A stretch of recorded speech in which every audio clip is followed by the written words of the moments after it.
तो आप थोड़ा सा अपनी वाणी को विश्राम देंगे। ठीक, बहुत ज्यादा बोल लियो, थक गए होगे, तो इसलिए थोड़ा सा भी बातचीत कम। सबसे पहले ध्यान से सुने। आप मुझे पहले बताएंगे कि आपको कौन कौन से क्वेश्चंस में बेटा दिक्कत आई।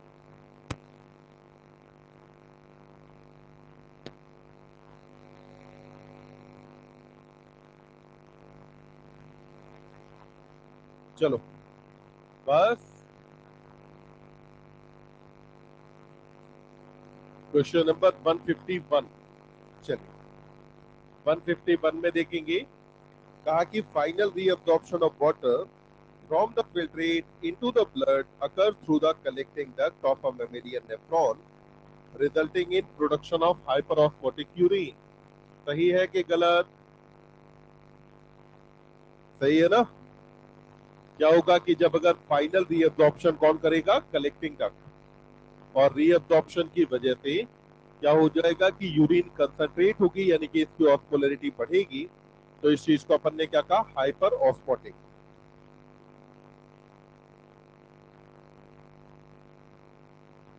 बेटा अपन ने कहा था कि स्ट्रक्चर पढ़ते टाइम हमने कह दिया था कि नेफ्रॉन का पार्ट नहीं है। फिर जब भी हमने फंक्शन में जब भी बात की, तो हमेशा हमने कलेक्टिंग डक्ट को साथ में लेकर के बात की। तो यानी कि फंक्शनली अपन साथ में रखते हैं, बाकी स्ट्रक्चरली पार्ट नहीं है। तो स्टेटमेंट सही है। रीजन में देखें, कहा कि loop of Henle create an increasing sodium gradient in the interstitial fluid from the renal medulla toward renal cortex. ये गलत है, क्योंकि जो ग्रेडियंट है वो कॉर्टेक्स से मेडुला की तरफ होता है, न कि मेडुला से कॉर्टेक्स की तरफ। तो यानी कि असर्शन सही, रीजन गलत। तो आंसर क्या हो जाएगा? 3। 151 कितने बच्चों का गलत हुआ? 151 कितने बालकों का गलत हुआ? एक। किया ही नहीं, तो गलत होने की संभावना ही खत्म। अच्छा, चलिए, 151 के बाद 152। एक मिनट बेटा, 152 में देखें। बस बात नहीं करनी है, देखो ये गड़बड़ है।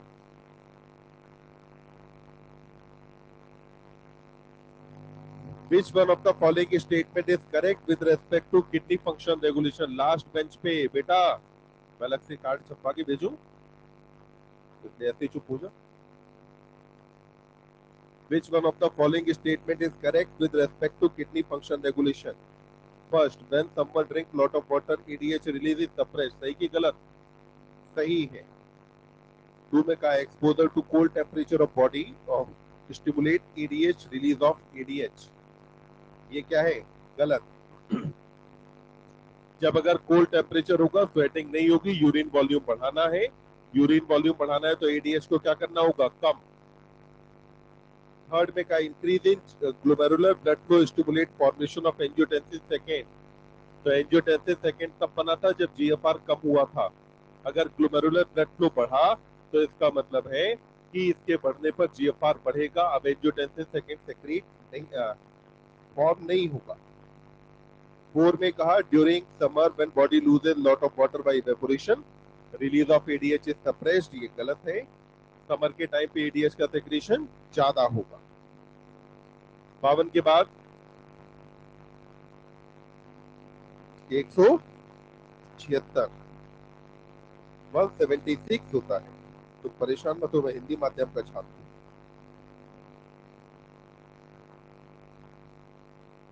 हाँ, चलिए, क्वेश्चन नंबर 176 देखेंगे।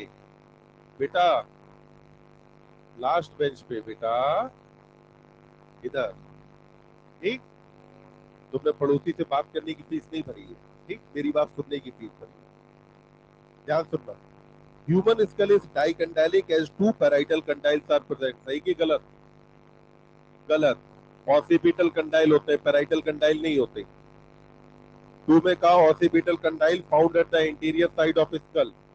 ध्यान दें, स्कल का इंटीरियर साइड ये है और पोस्टीरियर ये है। एनसीईआरटी ने लिखा भी था ऑसिपिटल कंडाइल कहाँ होते हैं? पोस्टीरियर साइड पे।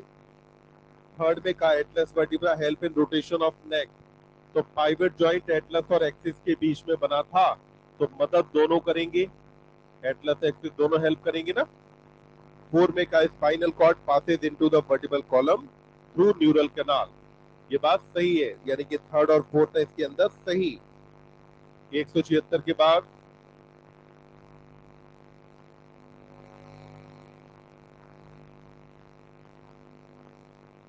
उसमें ओनली एटलस तो नहीं लिखा है, तो तुम सिर्फ एटलस क्यों कह रहे हो, एटलस लिखा है, तो हेल्प तो दोनों करते हैं।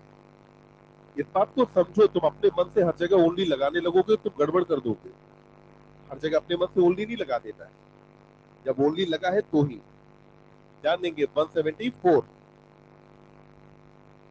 आसान है ना। टिम्पैनम से अंदर की तरफ मेलियस इंकस स्टेप, टिम्पैनम से इनवर्ड पूछा है, टिम्पैनम इनवर्ड, टिम्पैनम से अंदर की तरफ। टिम्पैनम कहाँ है, मिडिल ईयर और एक्सटर्नल ईयर के बीच में है ना, तो मिडिल टू इंटरनल जाना है, तो मेलियस इंकस स्टेप। 154,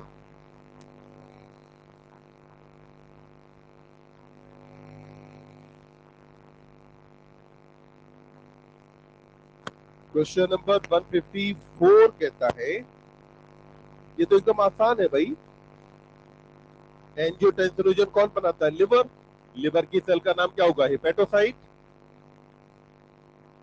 54 के बाद 157,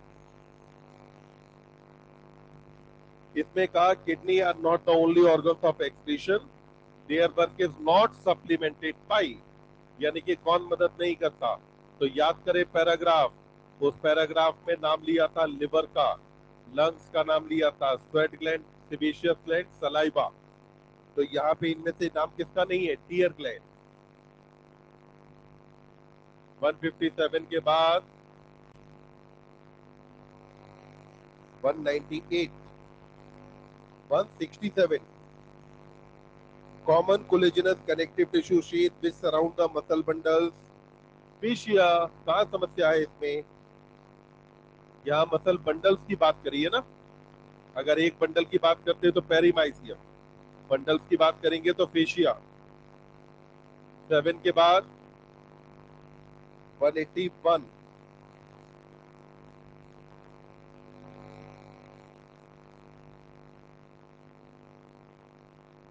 181 में कहा कि read the following statement about human excretory system and choose the correct options accordingly. 1 में कहा kidney are reddish brown and bean shape, सही कि गलत, kidney are situated between the last thoracic to third lumbar vertebra, सही, वजन है 10 से size है 10 से 12, 5 से 7, 2 से 3, और एवरेज वेट 120 से 170 ग्राम। आंसर 4, किसने पूछा था क्वेश्चन, ये कौन पापी है, पाप लगता है ऐसे क्वेश्चन पूछने से, अगले जन्म में जो कुत्ते का जन्म मिलेगा तुम्हें, इंसान नहीं बनोगे तुम, इसलिए पढ़ लो, कम से कम ऐसे क्वेश्चन मत पूछा करो। हाँ, मतलब ठीक है, मैं मानता हूँ कि मैं अच्छा नहीं पढ़ाता, पर इतना बुरा भी नहीं पढ़ाता कि तुम एनसीईआरटी की लाइनें नहीं याद कर पाओ। 181 के बाद बेटा बात नहीं, जानते, 181 के बाद 198, चलिए क्वेश्चन नंबर 198 बेटा कहता है,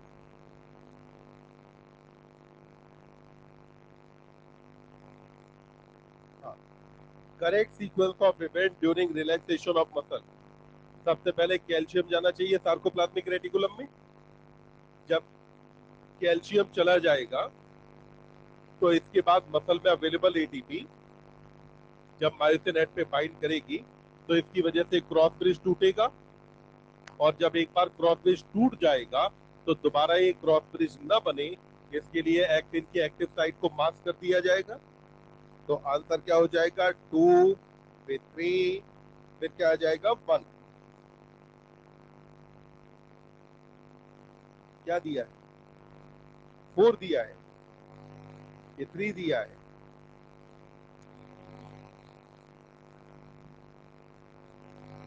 चश्मे की आवश्यकता है उनको, ठीक, आई साइट टेस्ट कराओ। 195, 195 का सेकेंड, क्या कैल्शियम एक जो है प्रोडक्शन ऑफ एरिथ्रोसाइट में, क्या बोन के अंदर बोन मैरो होती है कि नहीं, रेड बोन मैरो, और रेड बोन मैरो आरबीसी बनाती है कि नहीं, तो बोन का काम हुआ कि नहीं। हीट कैसे प्रोड्यूस करेगा बोन, बताओ। हीट प्रोड्यूस करना मसल्स का काम है, ये बोन का काम नहीं है। मसल्स जैसे जब अगर सर्दी ज्यादा लगती है तो शिवरिंग होती है, उसमें मसल कॉन्ट्रैक्ट होती है, तो मसल प्रोड्यूस करेगी हीट। ऑनलाइन वाले बालकों को किसी क्वेश्चन में कहीं कोई डाउट है ही नहीं। ऑनलाइन वाले बालकों को कोई डाउट नहीं।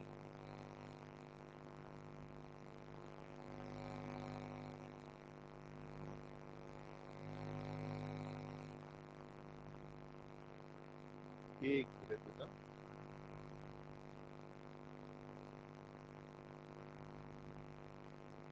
चलिए, हाँ, और कोई क्वेश्चन बचा।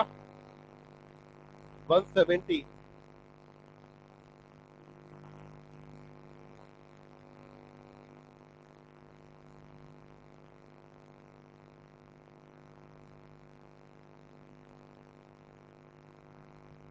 170 कहता है ड्यूरिंग मस्कुलर कॉन्ट्रेक्शन क्या आई जोन की लंबाई बढ़ती है, नहीं, आई जोन की लंबाई कम होती है, तो 1 वाला सही है। 2 में कहा ए जोन डिक्रीज होता है, नहीं, ए जोन की लंबाई में कोई चेंज नहीं आता। 3 में कहा कि thick filament will decrease in length, तो थिक फिलामेंट की लंबाई नहीं घटेगी, अपन ने कहा था कोई फिलामेंट छोटा नहीं होता। 4 में कहा H zone will increase in length, तो एच जोन की लंबाई कम होती है और मैक्सिमम कॉन्ट्रेक्शन पे एच जोन डिसअपियर हो जाता है।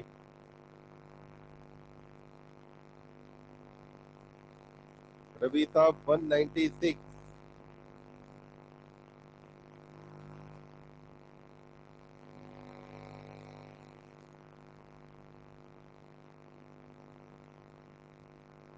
196 में कहा sliding filament theory can be best explained as. बनने का actin and myosin filament shorten and slide past each other, गलत, कोई भी फिलामेंट छोटा नहीं होता। 2 में कहा actin and myosin filament do not shorten but rather slide past each other, ये सही है।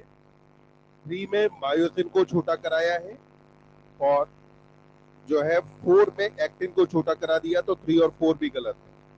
सही बचा ऑप्शन नंबर 2।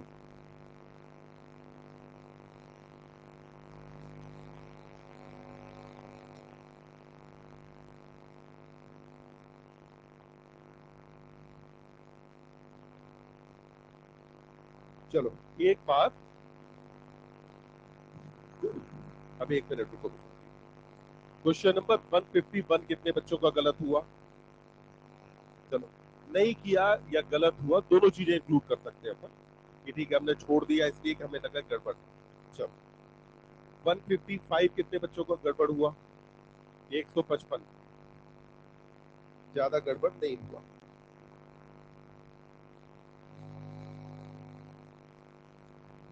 157, 157 कितने बच्चों को गलत हुआ, बस मैं ये पूछ रहा हूँ, 157 कितने बच्चों को गलत हुआ, ठीक। 167, 167, 167 गड़बड़ नहीं हुआ, कुछ ही बच्चों का हुआ, फिर भी ठीक। 172, 172 दो बच्चों का, दो तीन बच्चों का गड़बड़ हुआ। 176, 176 ज्यादा बच्चों का है, ठीक। 188,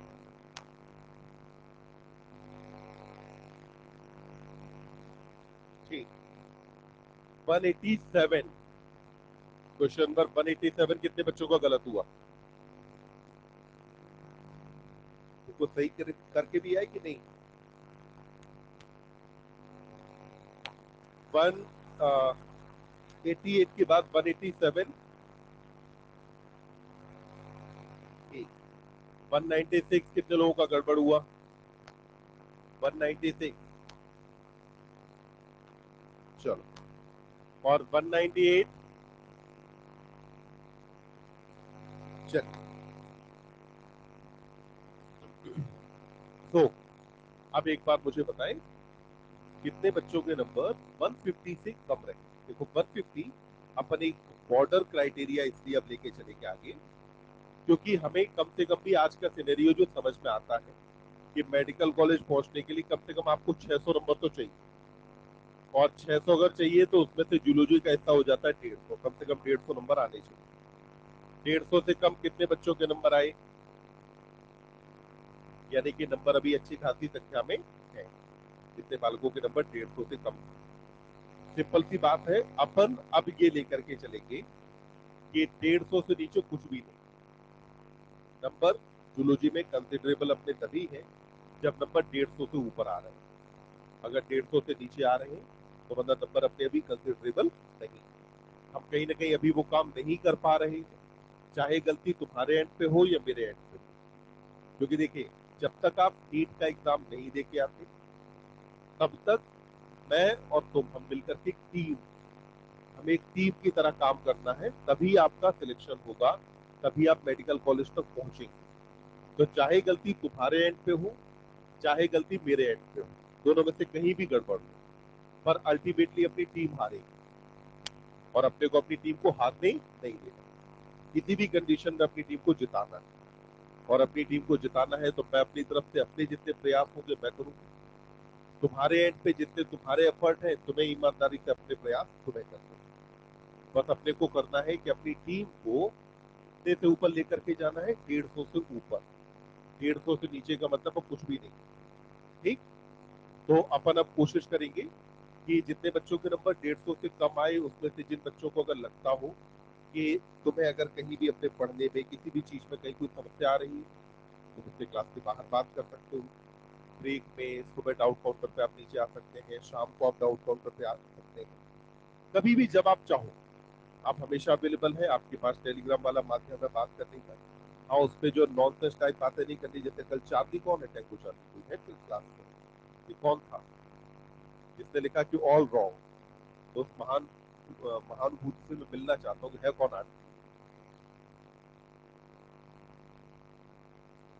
नहीं है? चलो देखते हैं किसी और क्लास में मिले। अब चलिए बात करते हैं आगे। ध्यान देंगे।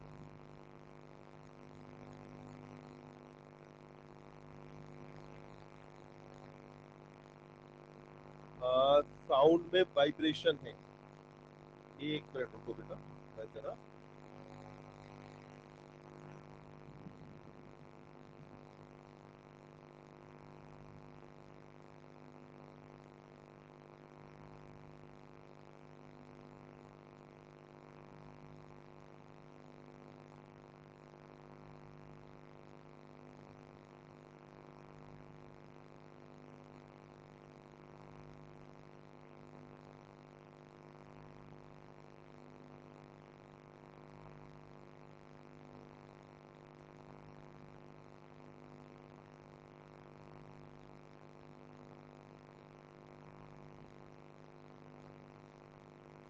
एक मिनट।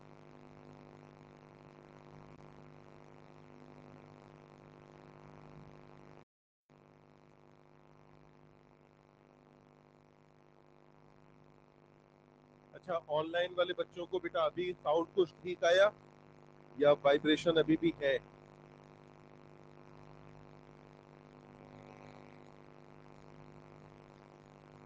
नहीं आया?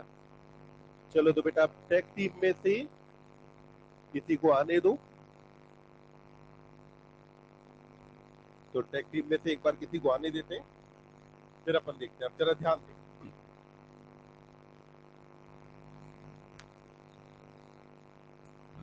साउंड में पता नहीं बच्चे बोल रहे सर वाइब्रेशन आ रहा है।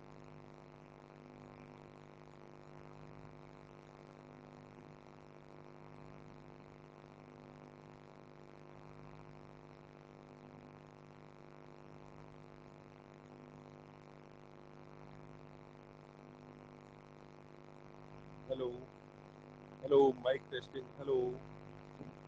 अब ठीक है? चलिए। तो अब चलो जरा ध्यान दें। देखो, आ,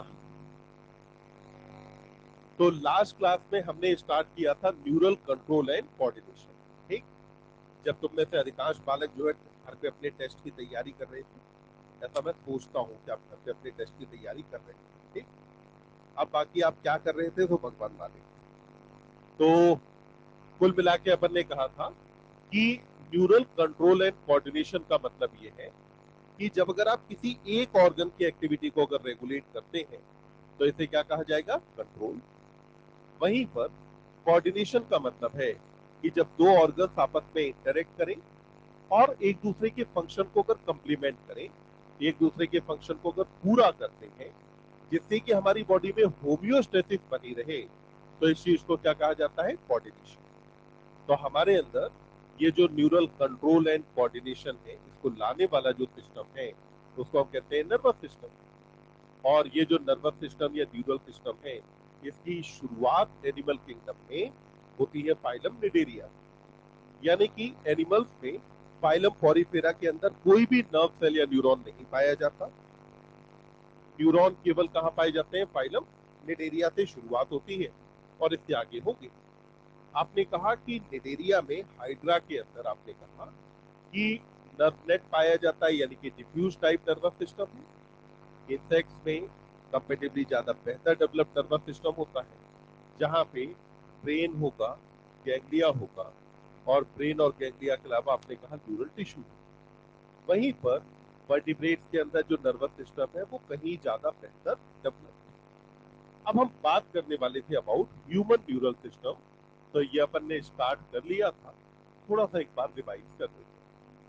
अगर हम बच्चे अपने न्यूरल सिस्टम के बारे में बात करते हैं, अपने नर्वस सिस्टम के बारे में बात करते हैं, तो हमारा जो नर्वस सिस्टम है इसके अंदर डोमेन होते हैं दो, यानी कितने पार्ट रहेंगे इसमें, दो। पहला पार्ट इसका कहा जाता है सेंट्रल नर्वस सिस्टम। तो पहले पार्ट को बच्चे क्या कहा जाता है, सेंट्रल नर्वस सिस्टम कहा जाता है। और ये जो सेंट्रल नर्वस सिस्टम है इसको शॉर्ट में अपन क्या लिखते हैं, सीएनएस। ये जो सेंट्रल नर्वस सिस्टम है इसका काम है कि हमारी बॉडी में जितना भी कमांड है और कंट्रोल है, तो हमारी बॉडी में कमांड और कंट्रोल प्रोवाइड करने वाला जो सिस्टम है इसको क्या कहा गया, आपका सीएनएस। यानी कि बॉडी की एक्टिविटीज को जितना भी रेगुलेट करना है, जितनी भी बॉडी एक्टिविटीज को शुरू करना है, कमांड और कंट्रोल में अंतर समझना। कमांड का मतलब होता है किसी भी काम को शुरू करना, इसको क्या कहा जाता है, कमांड कहते हैं। कोई भी फंक्शन परफॉर्म हो रहा है, उस फंक्शन को एक रेंज के अंदर बनाए रखना या उसको बढ़ाना घटाना, इसको अपन क्या बोलते हैं, कंट्रोल। तो कमांड एंड कंट्रोल आपको जो प्रोवाइड करता है वो सीएनएस है। और सीएनएस के अंदर बच्चे जैसे कि आप जानते हैं कि दो चीजें आती हैं, एक तो इसके अंदर आता है ब्रेन और एक आ जाएगा इसके अंदर स्पाइनल कॉर्ड। तो ये जो ब्रेन और स्पाइनल कॉर्ड है ये दोनों किसके अंदर आए, सीएनएस। वहीं पर आपने कहा कि इसको नाम हमने सेंट्रल नर्वस सिस्टम इसलिए दिया क्योंकि बॉडी के सेंट्रल एक्सिस के साथ पाया जा रहा था। बॉडी के सेंट्रल एक्सिस पर बॉडी के सेंटर में मौजूद है, इसलिए आपने नाम क्या दिया है, सीएनएस। वहीं पर दूसरा जो पार्ट है इसे कहा गया बेटा पेरिफेरल नर्वस सिस्टम। दूसरे पार्ट का नाम क्या रहा, पेरिफेरल नर्वस सिस्टम। पेरिफेरल का मतलब हुआ वो नर्वस सिस्टम जो कि आपके कहां पाया जा रहा हो, पेरिफेरी पर। अगर ये पेरिफेरी पर मौजूद है तो आप कहेंगे पेरिफेरल नर्वस सिस्टम। और पेरिफेरल नर्वस सिस्टम में जब आप बात करते हैं तो पेरिफेरल नर्वस सिस्टम में डिवीजन आते हैं दो। कौन कौन से डिवीजन आते हैं इसके अंदर, तो आपने कहा कि इसके अंदर एक तो आ जाता है ऑटोनॉमस नर्वस सिस्टम। पहला कौन सा आ जाएगा, ऑटोनॉमस नर्वस सिस्टम आ जाता है। और वहीं पर दूसरा जो इसके अंदर डिवीजन आता है ये कहा जाता है सोमैटिक नर्वस सिस्टम। तो पहले को क्या कहा, ऑटोनॉमस, और दूसरा सोमैटिक नर्वस सिस्टम कहा जाता है। तो यहाँ पे डोमेन कितने आ गए, दो, ऑटोनॉमस और सोमैटिक नर्वस सिस्टम। अब ये जो पेरिफेरल नर्वस सिस्टम है इसमें आप देखिए आपको जो नर्व फाइबर्स है वो दो तरह के चाहिए। पहला तो वो नर्व फाइबर जो कि ऑर्गन से सीएनएस तक इंफॉर्मेशन पहुंचाए, और वो नर्व फाइबर जो कि सीएनएस से ऑर्गन के पास इंफॉर्मेशन पहुंचाएं। यानी कि यहां मेरे इंडेक्स फिंगर पर कुछ रिसेप्टर्स पाए जा रहे हैं। अगर यह एक निडल प्रिक करी गई तो ये इंफॉर्मेशन ब्रेन तक जानी चाहिए, तो ये ले जाने वाले न्यूरॉन होंगे। अगर निडल प्रिक करी गई तो ऑब्वियस सी बात है मैं अपना हाथ हटाने की कोशिश करूंगा। तो अब सीएनएस ने इंफॉर्मेशन को प्रोसेस किया और प्रोसेस करने के बाद बाइसेप मसल को बोला कि हाथ को हटाना है। तो यानी कि यहाँ सीएनएस से बाइसेप मसल तक इंफॉर्मेशन लाने वाला आपको सिस्टम चाहिए। तो यहाँ पर आपके पास जो नर्व फाइबर्स होंगे वो बच्चे दो तरह के यहाँ पर होंगे। एक तो कहे जाते हैं सेंसरी और दूसरे क्या कहे जाते हैं, मोटर। तो पहले वाले फाइबर्स को आपने क्या कहा, सेंसरी, या इसको एक और नाम देते हैं एफरेंट। आप यहाँ पर ध्यान दें, जैसे आपने ग्लोमेरुलस की तरफ जाने वाली ब्लड वेसल को एफरेंट आर्टेरियोल और ग्लोमेरुलस से दूर जाने वाले को इफरेंट आर्टेरियोल कहा था, ऐसे ही यहाँ पे हम सेंटर किसे मान रहे हैं, सीएनएस को। अगर टुवर्ड सीएनएस जा रहा है तो एफरेंट, अगर सीएनएस से दूर जाएगा तो इसे क्या कहा जाएगा, इफरेंट। तो दूसरा पार्ट इसके अंदर क्या हो गया, आपने कहा कि मोटर, और मोटर को एक और नाम क्या दे दिया आपने, इफरेंट फाइबर आपने कहा। तो यहाँ पर जो फाइबर्स है वो कितने तरीके के हो गए, दो, एफरेंट और इफरेंट। जो एफरेंट फाइबर हैं इनका काम क्या है, तो बच्चे एफरेंट फाइबर ऑर्गन से इंफॉर्मेशन किसके पास भेजेंगे, सीएनएस। तो अगर ये इंफॉर्मेशन ऑर्गन से सीएनएस को जा रही है तो ले जाने वाले फाइबर कैसे कही गई, एफरेंट। वहीं पर अगर ये इंफॉर्मेशन सीएनएस से आ रही है और ये इंफॉर्मेशन अगर ऑर्गन के पास जानी है तो सीएनएस से ऑर्गन के पास इंफॉर्मेशन ले जाने वाला कौन सा होगा, मोटर या इफरेंट। अब देखिए, आपकी बॉडी में मसल्स बेटा दो तरीके की हैं, या ऑर्गन दो तरह के हैं। एक है वॉलेंट्री और दूसरा इनवॉलेंट्री। वॉलेंट्री यानी कि वो जो आपकी विल के अकॉर्डिंग काम करते हो, और इनवॉलेंट्री वो जो आपकी इच्छा के अनुसार काम ना करते हो।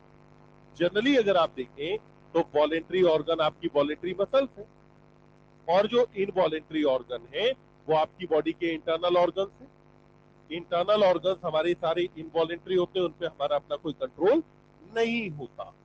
तो जो सोमैटिक नर्वस सिस्टम है ये बेटा सप्लाई कहां प्रोवाइड करता है, ये सोमैटिक नर्वस सिस्टम सीएनएस से सप्लाई किसे प्रोवाइड करेगा, तो हमने कहा कि सीएनएस से सप्लाई प्रोवाइड करता है वॉलेंट्री मसल्स को।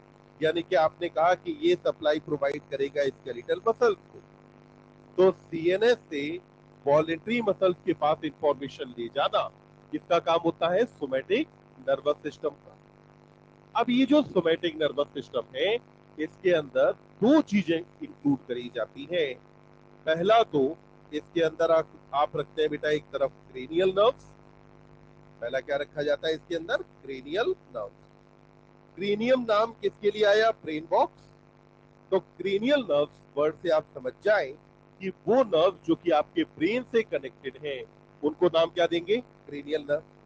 और दूसरी तरफ वो नर्व जो कि आपके स्पाइनल कॉर्ड से रिलेटेड हैं उन्हें क्या कहा जाएगा, स्पाइनल नर्व्स नाम। हमारे अंदर क्रेनियल नर्व्स का जो नंबर है बच्चे 12 पेयर होता है। कितना होता है, 12 पेयर। ध्यान देना, फिशेस और एम्फीबिया में क्रेनियल नर्व्स का नंबर 10 पेयर होता है। कितना है, 10 पेयर। इसलिए जानना जरूरी है क्योंकि मेढक भी एनसीईआरटी के अंदर दिया है। वहीं पर रेप्टाइल, बर्ड और मैमल इनके अंदर कितना होता है, 12 पेयर। फिशेज और एम्फीबिया में कितना रहेगा, 12 pair. Reptile 10 pair. Reptile, bird और मैमल्स के अंदर नंबर कितना हो जाता है, 12 पेयर। तो हमारे अंदर क्रेनियल नर्व कितनी है, 12 या 12 पेयर। नंबर कितना है, 12 की 24। नंबर कितना है, 24। यानी कि पेयर में पाई जाती है और ये 12 पेयर होती है। वहीं पर जो स्पाइनल नर्व्स हैं ये हमारे अंदर होती है बेटा 31 पेयर। कितनी रहेगी, 31 पेयर ऑफ स्पाइनल नर्व्स हमारे अंदर पाई जाती है। तो ये क्रेनियल और स्पाइनल नर्व्स ये पार्ट किसका है, सोमैटिक नर्वस सिस्टम का पार्ट है। यहीं पर अब आता है आपका autonomous nervous system. Autonomous nervous system वो है पहली बात तो आपको इसके नाम पर ध्यान देना है। इसका नाम ऑटोमेटिक है कि ऑटोनॉमस है? ऑटोमेटिक की ऑटोनॉमस? ऑटोमेटिक मतलब होता है वो चीज जो कि एक सेट पैटर्न के हिसाब से काम करती रहे, उसको क्या कहा जाता है? ऑटोमेटिक कहते हैं। जैसे कि अगर अपन बात करें तो भाई वॉशिंग मशीन दो तरीके की, एक तो मैनुअल, दूसरा ऑटोमेटिक। मैनुअल में क्या होगा? कपड़े धोने वाला टब अलग है, सुखाने वाला टब अलग है। जनरली हमारे घरों में वही होती है। उसमें क्या, पहले अपने कपड़े धो लिए, फिर निकाल के दूसरे टब के अंदर डालो, वो क्या कपड़े सुखा देगा। अब ऑटोमेटिक में क्या है, यही काम अपने आप हो जाता है। मतलब कि पहले टब के अंदर पानी भरा होगा, धो लेगा, फिर उसके बाद अपने आप सुखा भी लेगा उसी टब के अंदर। तो ऑटोमेटिक है मतलब जो कि फिक्स पैटर्न पे काम करता है। ऑटोमेटिक मशीन ऐसा तो नहीं करेगी कि कपड़े पहले सुखाए फिर उसके बाद धो दे, नहीं ना। वो क्या करेगी, पहले कपड़े धोएगी फिर सुखाएगी, यानी कि सेट पैटर्न में काम कर रही है ना। वहीं पर ऑटोनॉमस वर्ड का मतलब होता है, हिंदी में कहते हैं स्वायत्त शासी, यानी कि सेल्फ रेगुलेटेड। ऑटोनॉमस का मतलब क्या है? Self regulated. कई सारी गवर्नमेंट की बॉडीज ऐसी होती हैं जो कि सेल्फ रेगुलेटेड हैं, जिनमें से आपका सबसे ज्यादा डिजायर्ड कॉलेज यानी कि एम्स भी आता है। एम्स अपने आप में एक ऑटोनॉमस बॉडी है। ऑटोनॉमस बॉडी का मतलब है कि गवर्नमेंट एम्स को सिर्फ एक बजट एलोकेट करती है, सिर्फ पैसे देती है, सिर्फ फंड दिया जाता है एम्स को। अब उसके बाद एम्स को अपने अंडर और कॉलेजेस खोलने हैं कि नहीं खोलने, और नई बिल्डिंग्स बनानी है कि नहीं, नए डिपार्टमेंट्स खोलने हैं कि नहीं, डिपार्टमेंट में बेड्स की संख्या बढ़ानी है कि नहीं, एग्जाम नीट के थ्रू कराना है कि खुद अपना अलग कराना है। ये सारी चीजें एम्स के प्रशासन के खुद के कंट्रोल में होती है। तो क्या ये सारी चीजें एक सेट पैटर्न में ही चलती है? ये नहीं साहब, पिछले साल कॉलेज खुला था तो इस साल भी खुलेगा ही खुलेगा, नहीं ना। हो सकता है भाई पिछले साल कॉलेज खुला, अगले 4 साल न खुले, और हो सकता है कि अगले 5 साल 5 कॉलेज खुल जाए। तो एक सेट पैटर्न में तो नहीं चल रहा ना। तो समझिएगा, क्या ये सिस्टम ऑटोमेटिक है? नहीं, ये ऑटोनॉमस है, यानी कि सेल्फ रेगुलेटेड है। अपने हिसाब से ये अपने काम को कम भी कर सकता है, ज्यादा भी कर सकता है। तो क्या हम इसे कभी ऑटोमेटिक नर्वस सिस्टम कहेंगे? नहीं। नाम क्या है? Autonomous nervous system. और ऑटोनॉमस नर्वस सिस्टम को कहा जाता है बेटा शॉर्ट में एएनएस। क्या बोलते हैं? एएनएस। ये इंफॉर्मेशन बेटा सीएनएस से प्रोवाइड करता है। किसको? तो सीएनएस से यहाँ पर जो इंफॉर्मेशन है ये जाती है इनवॉलेंट्री ऑर्गन्स के पास। किसके पास जाएगी? इनवॉलेंट्री ऑर्गन्स के पास इंफॉर्मेशन जाती है। तो सीएनएस से ये इंफॉर्मेशन गई इनवॉलेंट्री ऑर्गन्स को। इनवॉलेंट्री ऑर्गन का मतलब है कि स्मूथ मसल हो सकती है, कार्डियक मसल भी हो सकती है। दोनों टाइप की मसल्स क्या है आपकी? इनवॉलेंट्री है। क्या मैं कह सकता हूं कि जो इनवॉलेंट्री ऑर्गन है ये आपके विसरल ऑर्गन है? तो यानी कि आप कह सकते हैं कि विसरल मतलब क्या हुआ? बॉडी के इंटरनल ऑर्गन, बॉडी के विसरा में मौजूद। विसरा का मतलब है अंदर, बॉडी के अंदर जो ऑर्गन मौजूद हैं उनको आप क्या बोलते हैं? Visceral organ.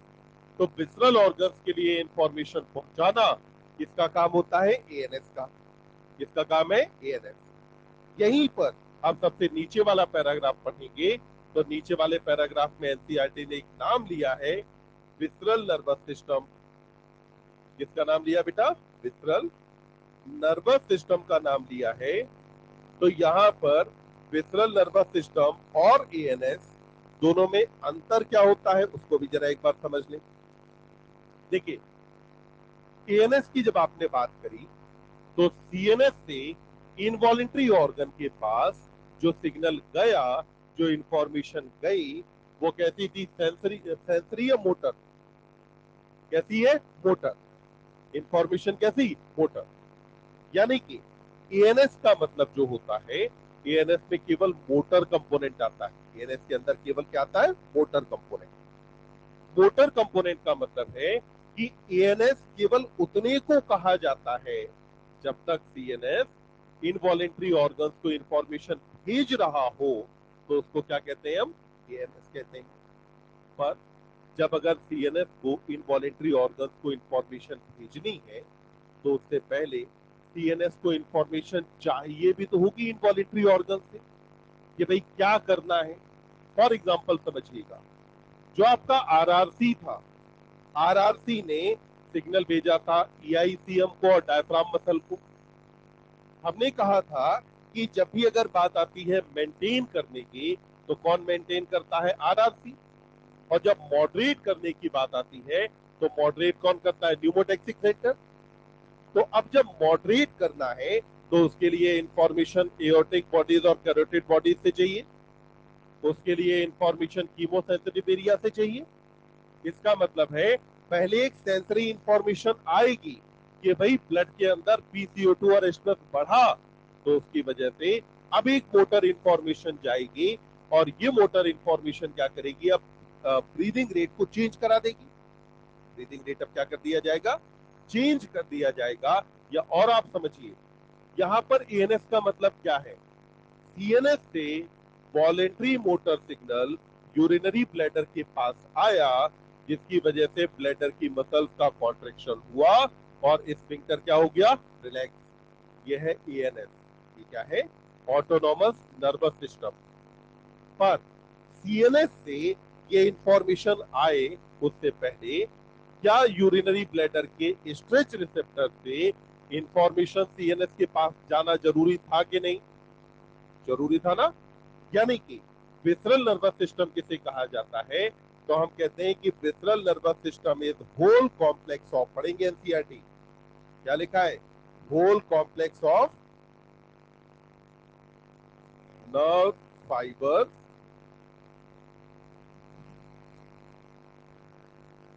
सबसे पहले, क्या आप नर्व फाइबर्स का मतलब जानते हैं कि नर्व फाइबर क्या होता है? तो नर्व फाइबर का मतलब है, जब भी बेटा अगर एक्सॉन का बंडल हो, अगर एक्सॉन का बंडल है, तो उसे क्या कहा जाता है? नर्व फाइबर कहा जाता है। समझिएगा, देखो, आपके पास एक न्यूरॉन का साइटोन ये, एक्सॉन ये। साइटोन क्या होता है इतना तो अपन जानते हैं ना। हमारे पास न्यूरॉन का साइटोन ये हुआ, और ये पार्ट क्या है बेटा? एक्सॉन। अब ये जो एक्सॉन है, अगर इस एक्सॉन का एक बंडल है, एक्सॉन का क्या है? बंडल। अगर ये बंडल सेंट्रल नर्वस सिस्टम में है, तो इस बंडल को हम बोलते हैं ट्रैक्ट। क्या कहा जाता है? ट्रैक्ट कहा जाता है। तो जब भी अगर ट्रैक्ट वर्ड आएगा, तो हम क्या समझ जाएंगे कि एक्सॉन का बंडल है, और कहां मौजूद है? सीएनएस में। वहीं पर अगर यही बंडल मौजूद है पेरिफेरल नर्वस सिस्टम में, तो पीएनएस के अंदर बच्चे इसी को अपन नाम देते हैं फाइबर। तो इसे क्या कहा जाता है? फाइबर। यानी कि जब एनसीईआरटी आपसे कह रही है नर्व फाइबर, तो इसका मतलब है पेरिफेरल नर्वस सिस्टम में, क्या कहा? पेरिफेरल नर्वस सिस्टम में एक्सॉन्स का बंडल है, जिसे क्या कहा जा रहा है? Nerve fibre. नर्व फाइबर्स के बाद फिर आगे क्या कहा? गैंग्लिया। अगला नाम क्या लिया? गैंग्लिया। गैंग्लिया का सिंगुलर होता है गैंग्लियन। सिंगुलर क्या होता है बेटा? गैंग्लियन। अब देखिए, यहां पर ये जो साइटोन, इस साइटोन का अगर एक ग्रुप हो, साइटोन का अगर ग्रुप हो, और अगर ये ग्रुप सीएनएस के अंदर है, तो इसी को आप नाम देते हैं न्यूक्लियाई। सीएनएस में इसका नाम क्या होता है? न्यूक्लियाई। यानी कि नर्वस सिस्टम में न्यूक्लियाई का मतलब न्यूक्लियस नहीं होता। नर्वस सिस्टम में न्यूक्लियाई का मतलब है कि ये साइटोन का एक ग्रुप है, जो कहां पाया जा रहा है? सीएनएस में। वहीं पर अगर यही साइटोन का ग्रुप मौजूद हो बेटा पीएनएस के अंदर, तो पीएनएस में इसी का नाम क्या हो जाता है? गैंग्लिया। तो इसका नाम क्या होगा? गैंग्लिया।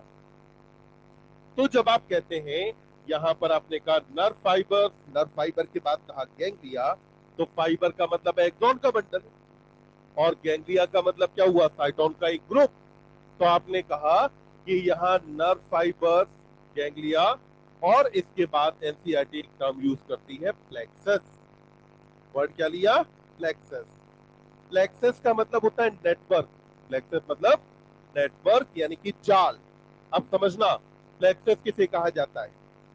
एक न्यूरॉन है जो ऐसे मौजूद है, दूसरा ऐसे है, एक न्यूरॉन ये है, एक न्यूरॉन ये हुआ, एक और न्यूरॉन यहां। तो ऐसे करके अगर आप देखें, तो न्यूरॉन का क्या बना, जाल। अगर ये न्यूरॉन का कोई जाल जैसी स्ट्रक्चर बनती है तो उसको अपन क्या बोलते हैं, प्लेक्सस कहा जाता है। क्या कहते हैं, प्लेक्सस। जब हम बात करेंगे रेगुलेशन ऑफ डाइजेशन के बारे में तो उस टाइम भी एनसीईआरटी यहाँ प्लेक्सस शब्द का प्रयोग करती है। तो प्लेक्सस वर्ड का मतलब यहाँ पर क्या हुआ, तो आपने कहा कि plexus is network of neuron. तो अब यहाँ पर जो शब्द कहा गया, whole complex of nerve fibres, ganglia, plexus, ये तीनों वर्ड समझ में आ गए। ये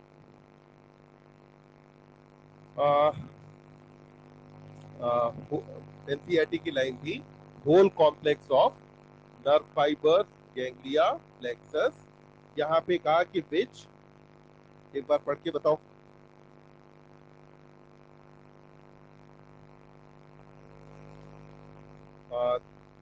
थ्रू विच या by which impulse travel from CNS to viscera and from viscera to CNS। देखिए, अब जरा इस लाइन को समझते हैं कि आगे एनसीईआरटी क्या कहना चाहती है। तो यहाँ पे एनसीईआरटी का कहना क्या है, देखो पहले क्या कहा कि इम्पल्स ट्रेवल कहां से कहां करे, सीएनएस से विसरा, यानी कि इंफॉर्मेशन सीएनएस से कहां जानी चाहिए, विसरल ऑर्गन के पास। यानी कि यहाँ पहली लाइन में इधर जब एनसीईआरटी बात कर रही है तो कौन सी इम्पल्स की बात कर रही है, सेंसरी की मोटर, मोटर। और फिर इसके बाद क्या कहा, फ्रॉम विसरा टू सीएनएस, यानी किसकी बात करी है, सेंसरी। किसके बारे में बात करी, सेंसरी। यानी कि ऑटोनॉमस नर्वस सिस्टम के बारे में आपको ध्यान ये रखना है कि ऑटोनॉमस नर्वस सिस्टम केवल कैसा होता है, मोटर। एएनएस केवल कैसा होता है, मोटर। एएनएस में सेंसरी पार्ट नहीं आता, ध्यान रखेंगे। एएनएस के अंदर सेंसरी पार्ट नहीं आता, एएनएस केवल कैसा होता है, मोटर। यानी कि क्या एएनएस इनवॉलेंट्री ऑर्गन्स की बात सुनता है, नहीं। एएनएस को सिर्फ इतना काम आता है कि इसे इनवॉलेंट्री ऑर्गन तक अपनी बात पहुंचानी है, इनवॉलेंट्री ऑर्गन को अपनी बात सुनानी है। तो इनवॉलेंट्री ऑर्गन को अपनी बात सुनाने वाला कौन है, एएनएस। वहीं पर अगर ये एएनएस इनवॉलेंट्री ऑर्गन की सुनना भी शुरू कर दे, अगर ये साथ में सेंसरी इंफॉर्मेशन भी रिसीव करने की बात करे, तो उस केस में फिर क्या इसे एएनएस कहा जाएगा, नहीं। तब हम इसे क्या बोलेंगे, पीएनएस कहेंगे, यानी कि विसरल नर्वस सिस्टम कहेंगे। तो जो विसरल नर्वस सिस्टम है, इसके बारे में ध्यान रखना है कि यहाँ पर ये बेटा सेंसरी भी होता है और मोटर भी होता है, जबकि एएनएस केवल कैसा होता है, मोटर। एएनएस के अंदर सेंसरी कंपोनेंट नहीं होता है। तो आपने कहा कि इनवॉलेंट्री ऑर्गन्स या विसरल ऑर्गन को सप्लाई करने वाला कौन, एएनएस। अब जो एएनएस है, इसके डिवीजन होते हैं दो, या इसके अंदर दो चीजें आती हैं। एक तरफ तो इसके अंदर आ जाता है आपका बेटा सिंपैथेटिक नर्वस सिस्टम। पहला कौन आएगा, सिंपैथेटिक नर्वस सिस्टम आता है, और दूसरा आता है इसके अंदर पैरासिम्पैथेटिक। तो पहला कौन आ गया, सिंपैथेटिक नर्वस सिस्टम। दूसरा कंपोनेंट कहा जाता है पैरासिम्पैथेटिक नर्वस सिस्टम।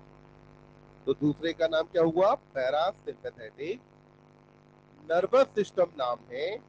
तो यहाँ पर नर्वस सिस्टम कितने हो गए इसके अंदर, दो। पहला कौन, सिंपैथेटिक, और दूसरा पैरासिम्पैथेटिक। ध्यान रखें, सिंपैथेटिक नर्वस सिस्टम आपके अंदर काम तब करता है जबकि अगर फियर, फ्लाइट या फाइट की सिचुएशन हो, यानी कि अगर 3F वाली कंडीशन है तो उस कंडीशन में काम कौन करेगा, सिंपैथेटिक। जबकि वहीं पर जो पैरासिम्पैथेटिक है, यह आपके अंदर काम करता है जब नॉर्मल एक्टिविटीज परफॉर्म हो रही हो। तो नॉर्मल एक्टिविटीज के टाइम पर काम कौन करेगा, पैरासिम्पैथेटिक। यानी कि अभी हमारे अंदर कौन काम कर रहा है, सिंपैथेटिक या पैरासिम्पैथेटिक। तो हम क्या कहेंगे, पैरासिम्पैथेटिक काम कर रहा है। जबकि वहीं पर अगर हम बहुत ज्यादा डरे हुए हों तो उस कंडीशन में काम कौन करेगा? सिंपैथेटिक। अगर हम बहुत ज्यादा डरे हैं किसी सिचुएशन से, अब उस कंडीशन में हमारे पास दो ही विकल्प हैं, या तो हम उस सिचुएशन से लड़ें या फिर वहां से भाग जाएं। अगर लड़ना है या भागना है, दोनों कंडीशन में आपको एनर्जी ज्यादा चाहिए होगी, तब आपके अंदर काम कौन करेगा? सिंपैथेटिक। जबकि नॉर्मल कंडीशन में कौन काम करता है? पैरा सिंपैथेटिक नर्वस सिस्टम काम करेगा। तो पहले आप एक बार एनसीईआरटी से पूरा पैराग्राफ पढ़ेंगे। क्या ह्यूमन न्यूरल सिस्टम की इतनी बात आपको समझ में आई?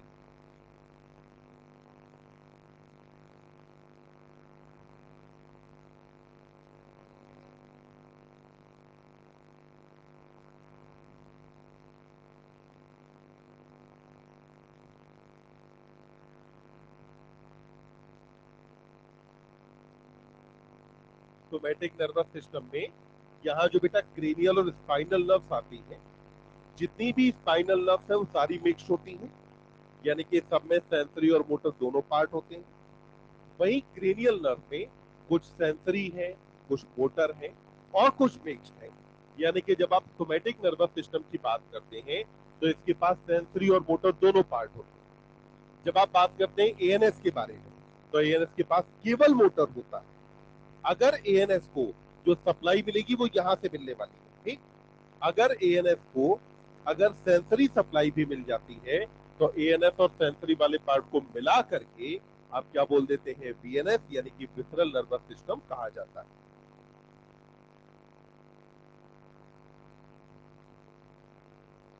विसरल नर्वस सिस्टम पीएनएस के पास नहीं। हम कहेंगे कि जो पीएनएस है उसके अंदर दो पार्ट, एएनएस है जो कि इनवॉलेंट्री ऑर्गन सप्लाई करता है, दूसरी तरफ सोमैटिक नर्वस सिस्टम है जो सप्लाई करता है वॉलेंट्री। एएनएस प्योरली मोटर होता है। अगर एएनएस के साथ में सेंसरी कंपोनेंट भी मिला दिया जाए तो सेंसरी कंपोनेंट मिलाने के बाद अब ये जो है ये कन्वर्ट किसके अंदर हो जाता है? तो आपने कहा कि अब ये कन्वर्ट किस में हो जाएगा? वीएनएस के अंदर।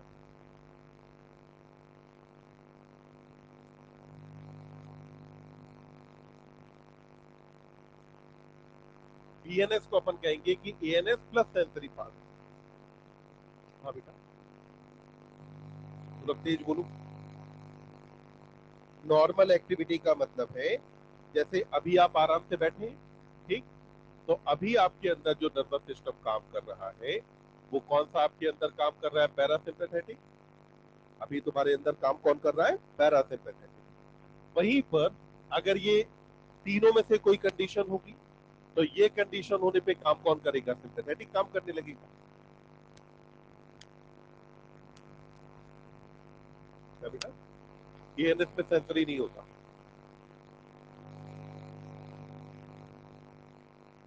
तो ना ये पीएनएस का कि नहीं है यहाँ पे। ये जो सोमैटिक है, सोमैटिक में सेंसरी और मोटर दोनों पार्ट्स के अंदर मौजूद है। इसका जो सेंसरी पार्ट है वो सप्लाई किसे दे रहा है? सीएनएस को। फिर सीएनएस काम इसके थ्रू करेगा, तो इसका सेंसरी पार्ट और इसे मिला करके फिर आप क्या कह देंगे? वीएनएस नाम दे देंगे।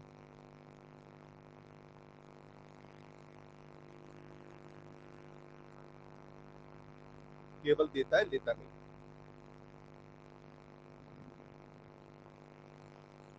वीएनएस क्या है कि ऑटोनॉमस का सिग्नल देने वाला पार्ट, और इससे ऑटोनॉमस का सिग्नल देने वाला पार्ट। सिग्नल देने वाला मतलब कि सीएनएस से ऑर्गन्स को सिग्नल दे रहा है ऑटोनॉमस, ठीक। इसके साथ सोमैटिक में वो पार्ट जो कि ऑटोनॉमस को सप्लाई करने वाले ब्रेन की पार्ट्स को सिग्नल देता है, तो दोनों को मिला करके अपन बोलते हैं विसरल नर्वस सिस्टम। समझ में आया कि नहीं? नहीं आया ना? अच्छा बताओ, अभी इसमें विसरल में भी कितने लोगों को दिक्कत रहेगी कि क्या होता है? चलो, तो ऐसे साफ साफ बोला करो ना कि हाँ भी समझ नहीं आया। तो जब तक अगर बत्ती नहीं जले तब तक बताते रहो कि हाँ भी नहीं जली, ध्यान देंगे। देखना, फिर से सुनिएगा। देखो ये सीएनएस, ध्यान दो, ये सीएनएस, सीएनएस से एक तरफ कौन निकला? सोमैटिक। एक तरफ कौन निकला, एएनएस। ठीक। सोमैटिक में नर्व्स कितनी, दो, क्रेनियल नर्व और स्पाइनल नर्व। सोमैटिक में बेटा सब अल्टीमेटली कनेक्टेड तो सीएनएस से ही होगा ना। जितनी भी कहानी है वो सब सीएनएस को सप्लाई करने और सीएनएस से इंफॉर्मेशन लाने के लिए है ना। भाई देखो, हमारे कंप्यूटर में सबसे मेन उपकरण क्या होता है, सीपीयू। अब जो कीबोर्ड आप लगाते हो वो इसलिए ना कि आप सीपीयू को इंफॉर्मेशन दे पाए। मॉनिटर आपने इसलिए लगाया जिससे कि आप सीपीयू से इंफॉर्मेशन बाहर लेकर के आ पाए। तो यहाँ पे आपने कहा सीपीयू कौन है, सीएनएस, इसी से सब कुछ कनेक्टेड है। तो सीएनएस से सिग्नल बाहर लेकर के जाने के लिए आपके पास कितने हो गए, सोमैटिक और ऑटोनॉमस। डन। सोमैटिक में आपने कहा क्रेनियल और स्पाइनल नर्व दोनों। ये जो क्रेनियल नर्व है ये बेटा ध्यान रखना, सेंसरी हो सकती है, मोटर हो सकती है, या फिर मिक्स्ड हो सकती है। कितने टाइप की, तीन, आइदर सेंसरी और मोटर और मिक्स्ड। यानी कि ये इंफॉर्मेशन यहां से बाहर भी ला सकती है मोटर, बाहर से इंफॉर्मेशन इसके पास भी ले जा सकती है सेंसरी। कुछ नर्व्स ऐसी भी होंगी जो दोनों काम कर रही होंगी, तो वो कैसी हो गई, मिक्स्ड। जितनी स्पाइनल नर्व है ये सारी की सारी कैसी होती है, मिक्स्ड। ये पूरी 31 पेयर सबके सब कैसे हैं, मिक्स्ड। वहीं पर एएनएस में आपने कहा कि यहाँ पे ये सारा कैसा है, मोटर। जब ये मोटर है तो ये काम करता है दो सिचुएशन में। एक तो आपने कहा सोमैटिक सिंपैथेटिक, और एक को नाम क्या दिया, पैरासिम्पैथेटिक कहा। पर ये है तो सारा मोटर ही ना। अब समझिएगा, यहां पर सोमैटिक नर्वस सिस्टम का वो कंपोनेंट, ध्यान से सुनेंगे, सोमैटिक नर्वस सिस्टम का वो कंपोनेंट जो कि सेंसरी है। सोमैटिक नर्वस सिस्टम का वो कंपोनेंट जो कि सेंसरी है, और ये कंपोनेंट इनवॉलेंट्री ऑर्गन से इंफॉर्मेशन लेकर के देता है किसे, सीएनएस को। सेंसरी पार्ट में इनवॉलेंट्री ऑर्गन से इंफॉर्मेशन किसे लेकर के दी, सीएनएस को। अब यहां पर सीएनएस ने बदले में क्या किया, इनवॉलेंट्री ऑर्गन पे जब काम करना था तो काम करने के लिए सीएनएस के पास ये एएनएस वाला डिवीजन है। मतलब कि जब मैं कहता हूं कि एएनएस के साथ सेंसरी कंपोनेंट मिक्स करेंगे तो वो सेंसरी कंपोनेंट एएनएस का है क्या, नहीं। जिस सेंसरी कंपोनेंट की आप बात कर रहे हैं वो है किसका, सोमैटिक का। है किसका, सोमैटिक का।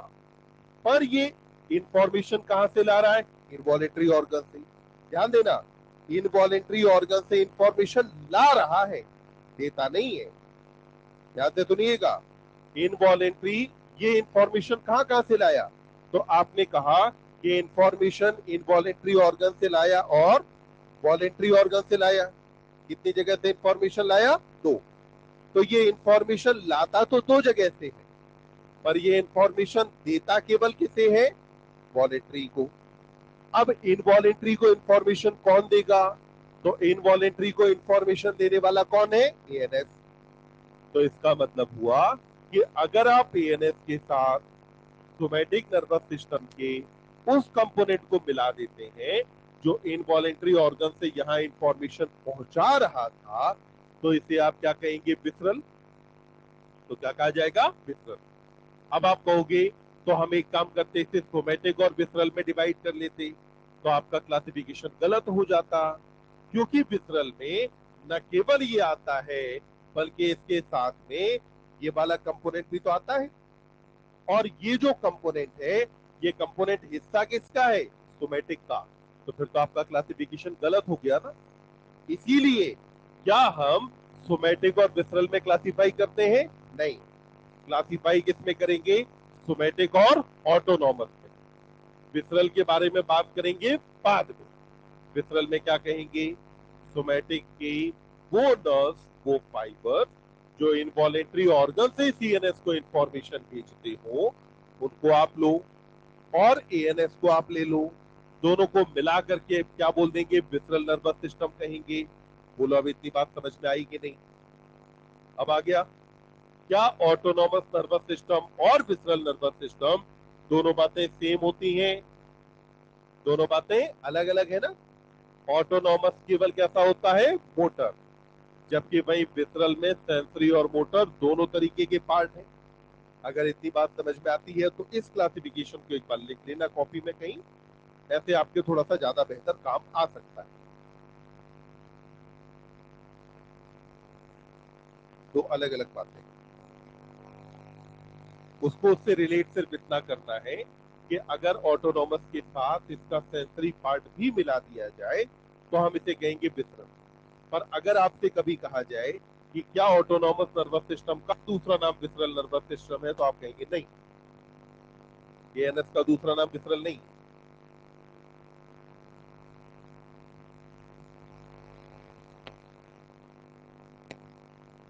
नहीं, उनको काउंट नहीं करेंगे, केवल इनवॉलंटरी।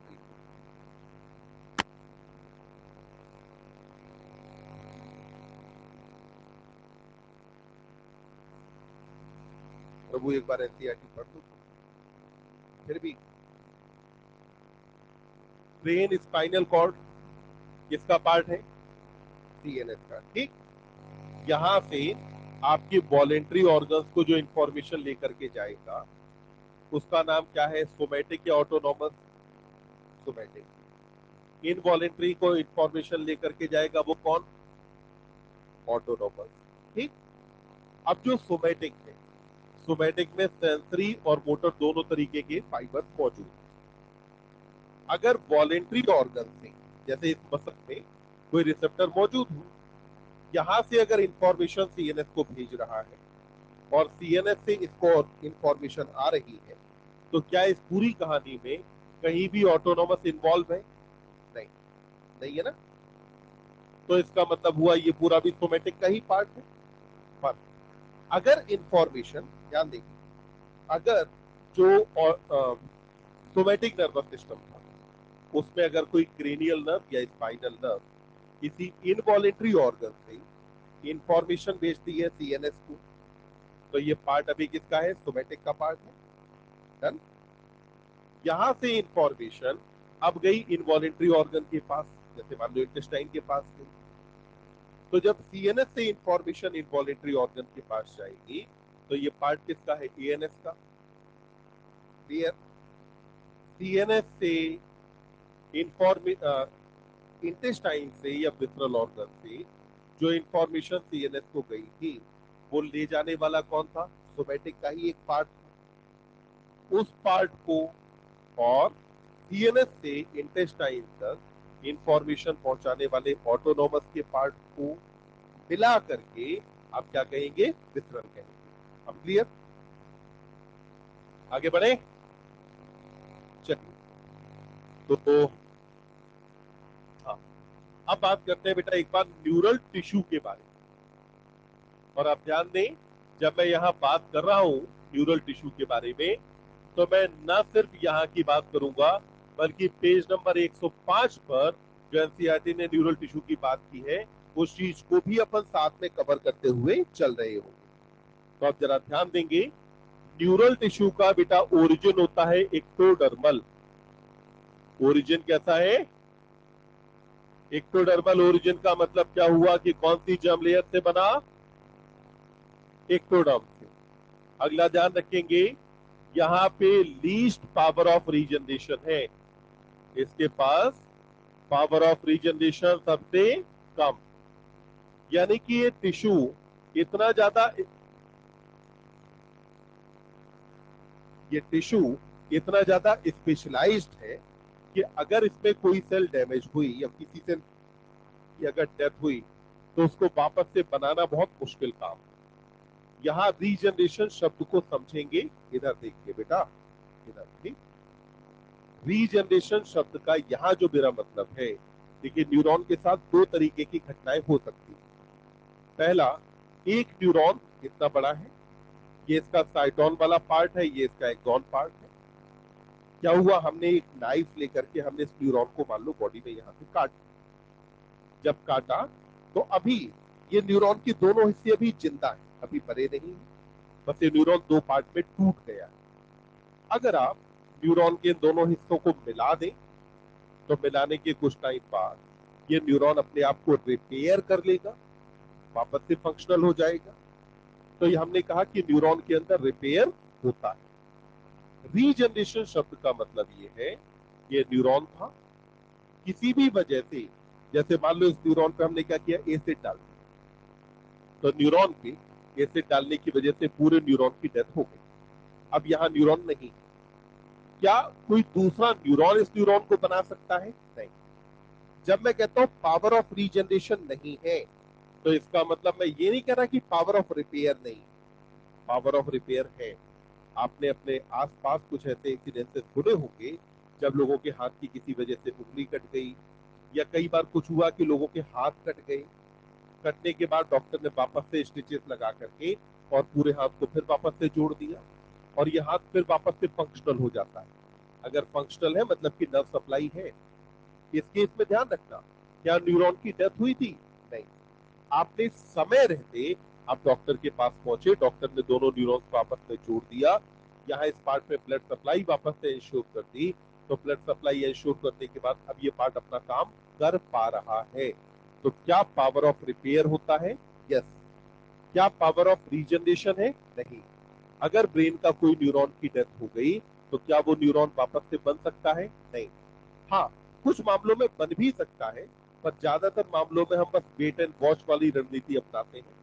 क्या पेशेंट को केवल क्या करते हैं, मल्टीविटामिन देते हैं, और मल्टीविटामिन देके हो सकता है कि न्यूरॉन 2 महीने में रीजनरेट कर जाए, कुछ मामलों में हो सकता है 2 साल में रीजनरेट करे, कुछ मामलों में हो सकता है कि 20 साल लग जाए, और कुछ मामलों में हो सकता है कि कभी रीजनरेट करे ही नहीं। यानी कि कोई भी सर्टेनली नहीं कह सकता कि न्यूरॉन रीजनरेट कर जाएगा या नहीं करेगा। हाँ, रिपेयर अपने आप को जरूर कर लेता है। तो पहले ये दो बातें समझ में आ गई। अगला देखिए, न्यूरल टिश्यू के अंदर दो तरीके की सेल्स पाई जाती हैं। एक तो इसके अंदर होता है न्यूरॉन। पहली सेल का नाम क्या है बेटा? न्यूरॉन। न्यूरॉन को और कहा जाता है नर्व सेल। ये जो न्यूरॉन या नर्व सेल है, इसके बारे में आप कहते हैं कि it is structural and functional unit of nervous system. तो आपने क्या कहा? Structural and functional unit of nervous system. तो आपने कहा कि ये हमारे नर्वस सिस्टम की स्ट्रक्चरल और फंक्शनल यूनिट है। तो structural and functional unit of nervous system इसे कहा जाता है न्यूरॉन को। समझिएगा क्यों कह रहे हैं आप। अगर आपको नर्वस सिस्टम में, अगर आपको देखना है कि भाई एक्सॉन कहाँ होता है, डेंड्राइट कहाँ है, साइनेप्टिक वेसिकल्स कहाँ पाई जाती है, तो इस सारी चीजों को देखने के लिए आप किससे संपर्क करेंगे? न्यूरॉन से। तो यानी क्या स्ट्रक्चरल यूनिट है? यस।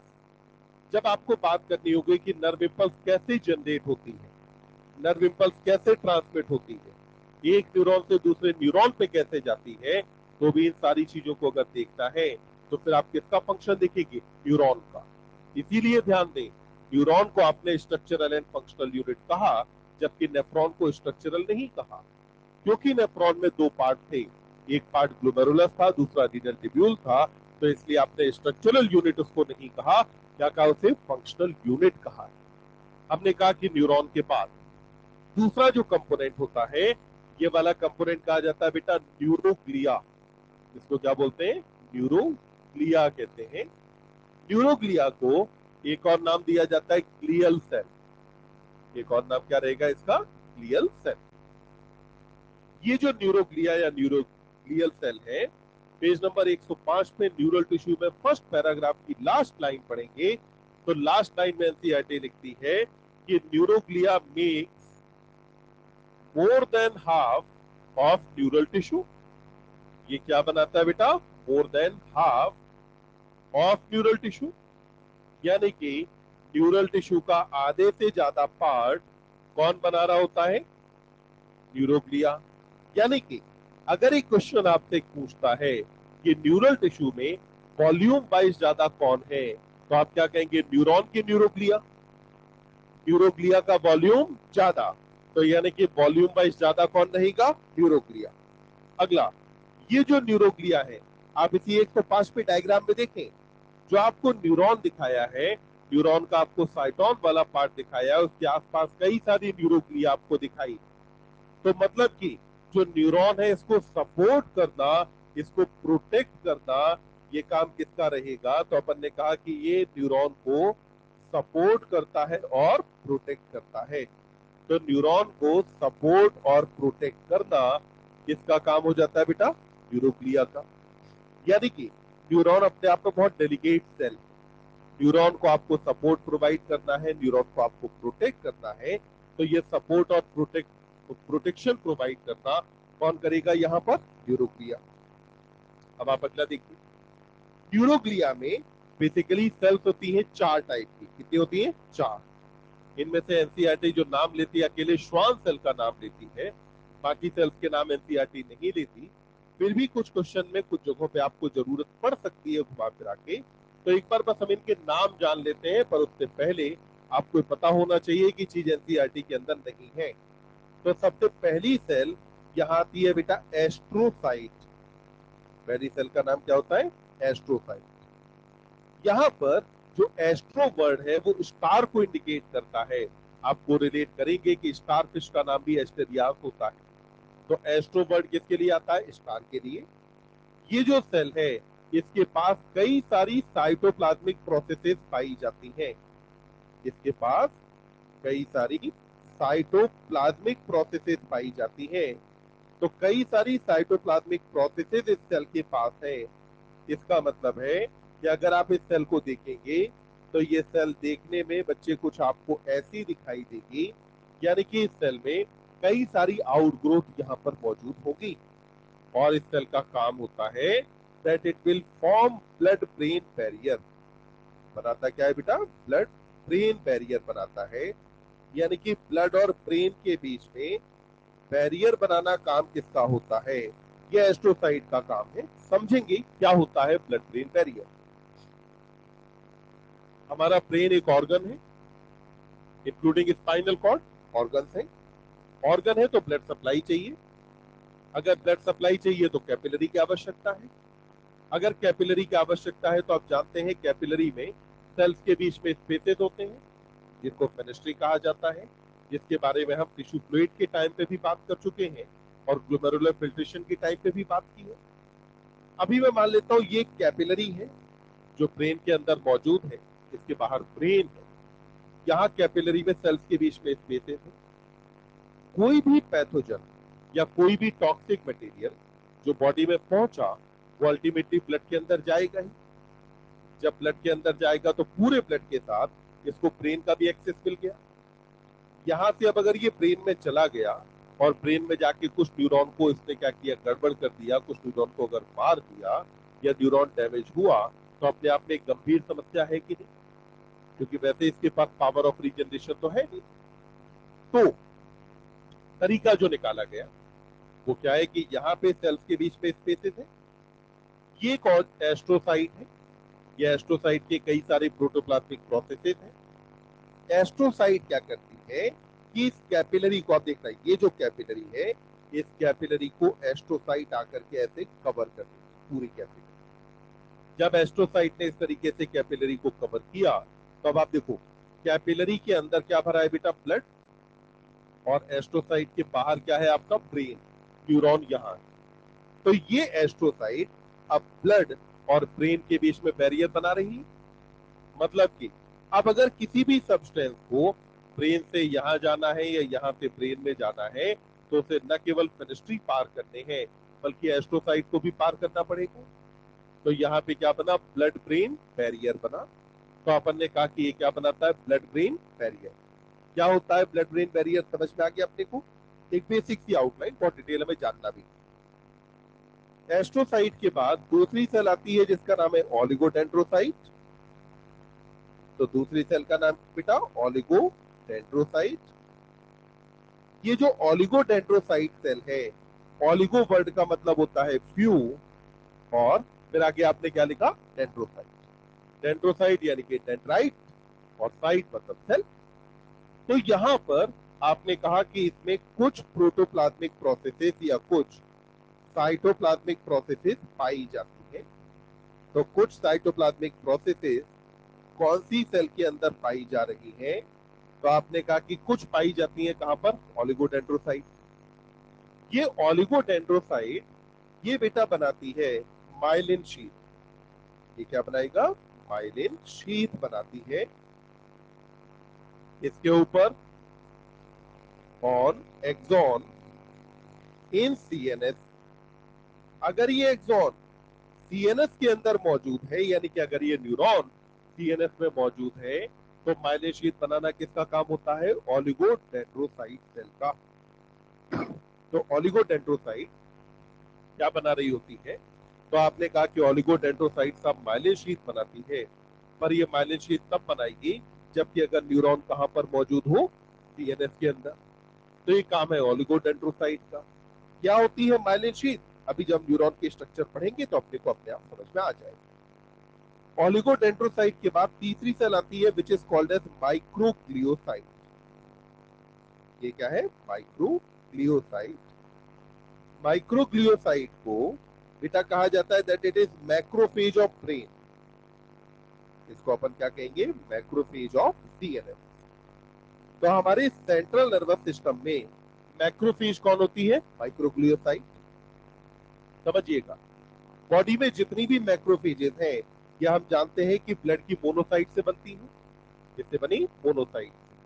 हमने कहा था सबसे पहले जो ऑर्गन अपना काम करना शुरू करता है वो हार्ट है।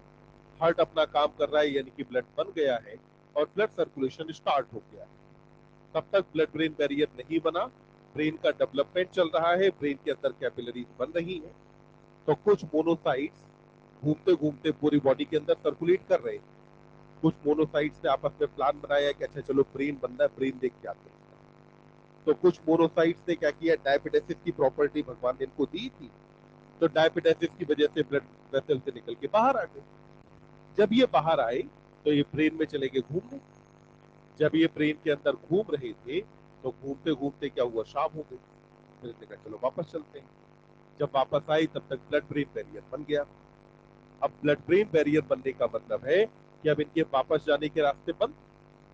जब वापस नहीं जा सकते तो कहाँ रह जाएंगे, ब्रेन के अंदर। ब्रेन के अंदर जब रहे तो यही जो मैक्रोफेज थी या यही जो मोनोसाइट थी, उसी को आपने यहाँ नाम क्या दे दिया, माइक्रोग्लियोसाइट कहा। तो वैसे तो हमारा न्यूरल टिश्यू एक्टोडर्मल होता है ओरिजिन में, पर माइक्रोग्लियोसाइट का ओरिजिन कैसा होता है बेटा, तो अपन ने कहा मीसोडर्मल होगा, क्योंकि हम बात कर चुके हैं कि पूरे सर्कुलेटरी सिस्टम का ओरिजिन मीसोडर्मल है। माइक्रोग्लियोसाइट के बाद चौथे टाइप की जो सेल यहां पर आती है, इसका नाम है श्वान सेल। बोलो इसका नाम क्या है, सेल का नाम क्या है, श्वान सेल। तो ये जो श्वान सेल है ये बेटा बनाती है माइलिन शीथ। क्या बनाएगी, माइलिन शीथ बनाती है। कहां पर, तो ऑन एक्सॉन इन पीएनएस। तो एक्सॉन पर पीएनएस में माइलिन शीथ बनाना, ये काम किसका होता है, श्वान सेल का। ध्यान देंगे फिर से, एनसीईआरटी ने इन सब में से नाम किसका लिया है, तो अकेली श्वान सेल है जिसका नाम लिया गया है। तो श्वान सेल का काम क्या होता है, माइलिन शीथ का फॉर्मेशन। और माइलिन शीथ के फॉर्मेशन को कहा जाता है माइलिनोजेनेसिस। क्या बोलते हैं, माइलिनोजेनेसिस। और माइलिनोजेनेसिस कराने वाला हार्मोन हमारे अंदर होता है थायरोक्सिन। थायरोक्सिन क्या कराता है, माइलिनोजेनेसिस कराता है, यानी कि माइलिन शीथ का डेवलपमेंट कराता है। तो पहली सेल आपके पास कौन सी हो जाती है, एक टाइप की न्यूरोक्लिया हो गई। दूसरी सेल कौन सी आ गई बेटा, न्यूरॉन। एक न्यूरॉन को आप डिवाइड करते हैं तीन पार्ट में। पहला तो स्ट्रक्चरल फंक्शनल यूनिट है ही। न्यूरॉन के अंदर पार्ट होते हैं तीन। पहला पार्ट कहा जाता है इसका डेंड्राइट। दूसरे पार्ट को आप बोलते हैं साइटोन। साइटोन का एक और नाम होता है सेल बॉडी भी कहा जाता है। और तीसरा पार्ट होता है एक्सॉन। तीसरा पार्ट क्या है, एक्सॉन। पढ़ेंगे एनसीईआरटी को।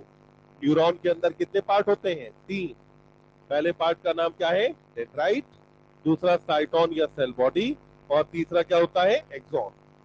ये जो बेटा डेंड्राइट है और इधर जो एक्सॉन है, ये दोनों जो पार्ट है इनको आप कह सकते हैं कि ये इसकी साइटोप्लाज्मिक प्रोसेसेस हैं।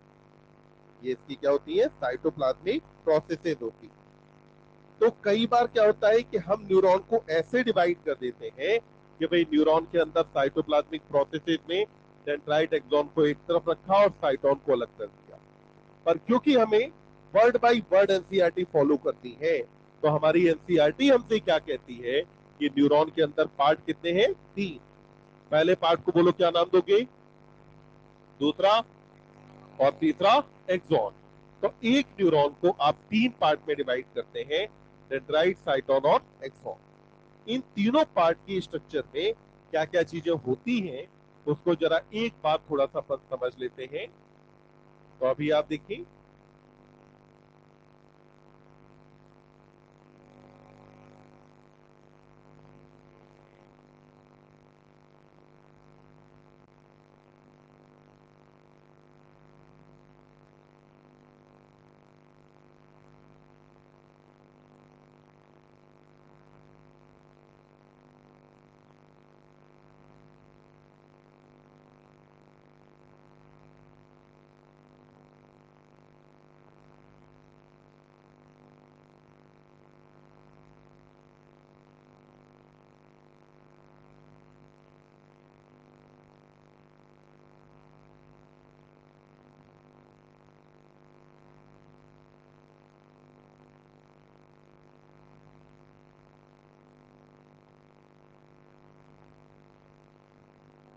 बस अब बात करने का मौका समाप्त।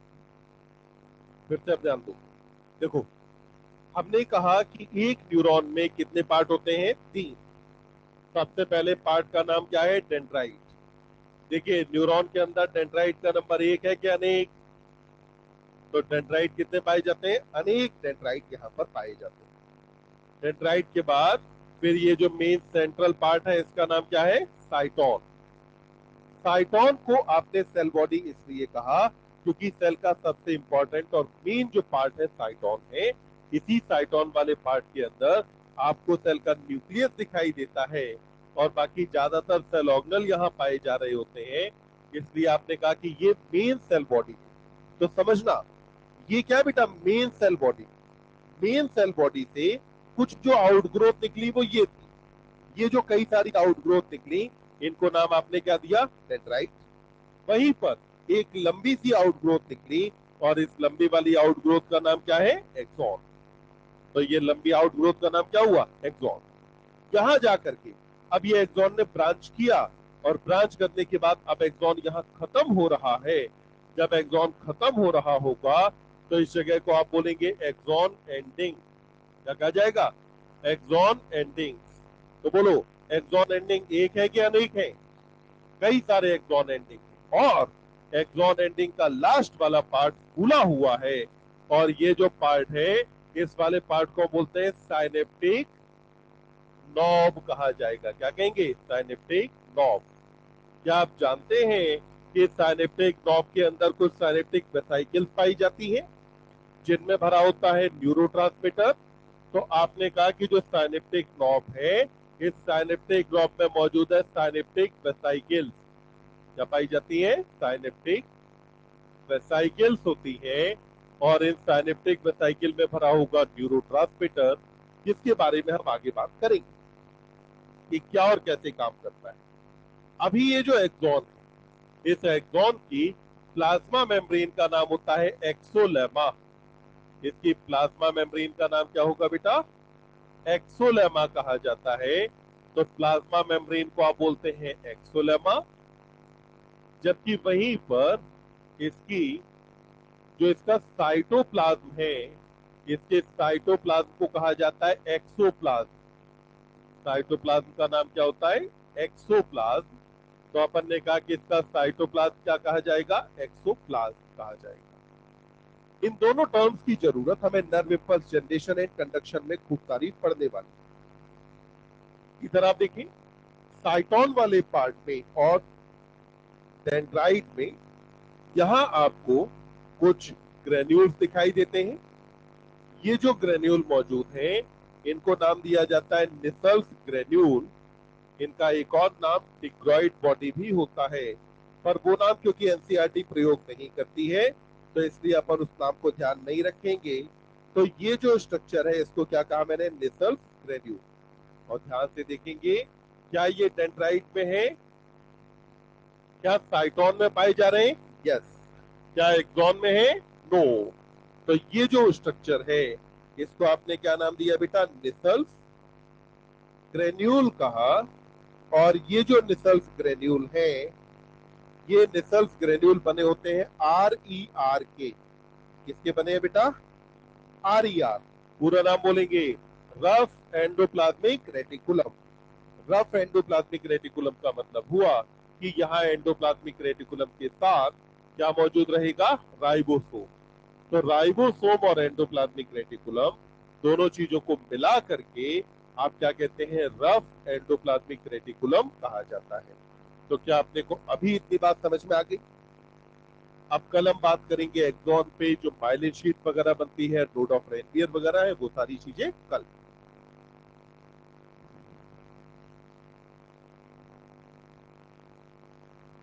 एक स्लाइड पीछे।